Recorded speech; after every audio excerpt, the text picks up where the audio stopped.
পচা আলু আছে? আরে পচা আলু কোথায় পাবো? সব তো ভালো আলু আছে। পচা আলু নেবে মানে বুঝলাম না আমি তোমার ব্যাপারটা। আরে এই বস্তাটার মধ্যে পচা দাগি ফাটা আলু নেই? তাহলে ওই আলু কোটা বাছো দেখিনি কত হচ্ছে দেখি। বেশ, খদ্দের লক্ষ্মী, যা বলবে।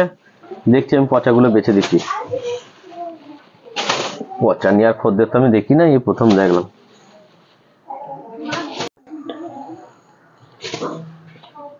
যা পচা ছিল সব এর মধ্যে দিয়ে দিয়েছি, আর একটাও পচা নাই। দেখি ওজন করে দেখি।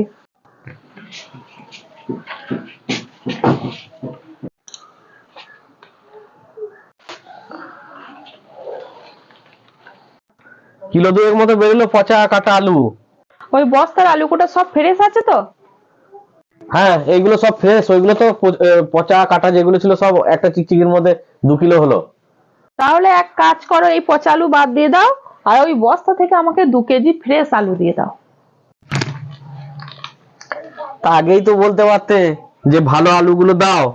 তা পচা আলু বাঁচানোর আবার কি দরকার ছিল তোমার? তোমাকে যদি আলুগুলো বাঁচিয়ে না নিতাম, তুমি তো ওই পচা আলুগুলোই ঢুকিয়ে দিতে, আবার ফেরত দিতে এলে বলতে আমার কিছু করার নেই। সেই জন্যই আমি আলুটা বাঁচিয়ে ফ্রেশ আলুটা নিলাম। খুব চালাক মেয়ে ছেলে তো।